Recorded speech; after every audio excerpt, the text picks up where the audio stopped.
Missing diary করেন এবং ডায়েরিতে তিনি বলেন যে তার পত্র মামলা পত্র ঘটনার যিনি ভিকটিম মোহাম্মদ আমিনুল বিশ্বাস ওরফে আলিম, বয়স 15 বছর, পেশায় তিনি একজন ভ্যান চালক এবং বাদী উল্লেখ করেন যে তার ছেলে মিসিং এবং মিসিংটা হলো 3 তারিখ সকাল 8টা থেকে সে ভ্যান চালানোর উদ্দেশ্যে বাসা থেকে বের হয়েছিল এবং 5 তারিখ জিডি করার আগ পর্যন্ত তিনি আর বাসায় ফিরে আসেন নাই। তো আমরা এই জিডি পাওয়ার সাথে সাথে আমাদের নড়াইল জেলা পুলিশের একাধিক টিম আমরা ভিকটিমের খোঁজে মাঠে নামি এবং আমরা প্রাথমিক যে তথ্য উপাত্ত এবং ভিকটিমের পরিবার স্থানীয় ব্যক্তিদের সাথে কথা বলে আমরা একজন তথ্য ঘটনায় যিনি প্রধান সাসপেক্ট মোহাম্মদ মিনারুল বিশ্বাস 22, পিতা মোহাম্মদ বাহারুল বিশ্বাস, তাকে আমরা হেফাজতে নিই এবং তাকে হেফাজতে নিয়ে ব্যাপক জিজ্ঞাসাবাদের এক পর্যায়ে সে স্বীকার করে যে সে এবং অপর যে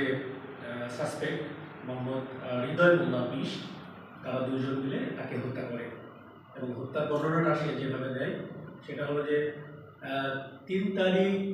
ভিকটিমের ভ্যানে চড়ে তারা দুইজন এই সদর থানাধীন যে জায়গাগুলোর কথা বলা আছে যে বহির্গ্রাম বাজার সহ আশপাশ এলাকায় তার ভ্যানটা নিয়ে তারা ঘোরাফেরা করে এবং একটা পর্যায়ে ভিকটিমকে কোমল পানীয়ের সাথে ঘুমের ওষুধ মিশিয়ে তাকে পান করায় এবং তারা যখন ঘুরতে ঘুরতে এক পর্যায়ে যখন এই ওষুধের প্রতিক্রিয়াটা তার শরীরে শুরু হয়, সে যখন একটা ঘুম ঘুম ভাবের মধ্যে চলে আসে, এরকম একটা পর্যায়ে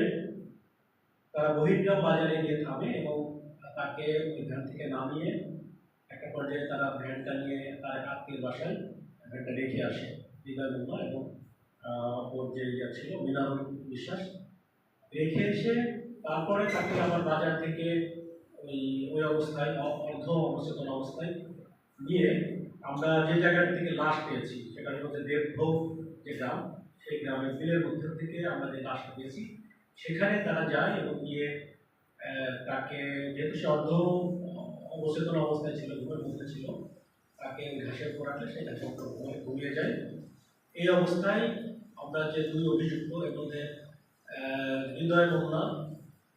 ভিকটিমের পা ধরে এবং অপর যেটা মিনারুল তাকে শ্বাসকোষ করে হত্যা করে ওই দেবভোগের যে জায়গাটা আমরা লাশ পেয়েছি ওখানে বিলের মধ্যে মুসলমানের নিচে লাশটা রেখে চলে যায়। তো এই অবস্থা থেকে আমরা জিডির পরে তো আমরা মিনারুলকে প্রথমে ধরি, ধরার পরে তার স্বীকারোক্তি মোতাবেক আমরা ওই বিলের মধ্য থেকে আমরা প্রথমে লাশটা উদ্ধার করি এবং যখন জানতে পারি যে তার সাথে হৃদয় মোল্লা নামক যে অপরাধ ছিল তাকেও আমরা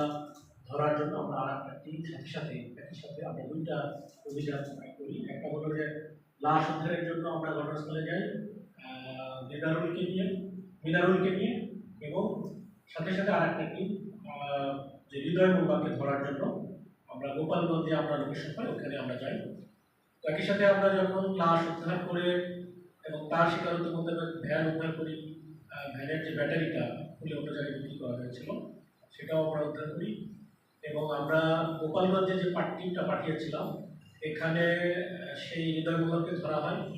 আমরা এটা অনেকটা সময় লেগেছে, কারণ উভয় যে অভিযুক্ত তারা আদালতে আজকে 164 ধারায় জবানবন্দি দিয়ে তারা এই ঘটনার সত্যতা স্বীকার করে জবানবন্দি দিয়েছে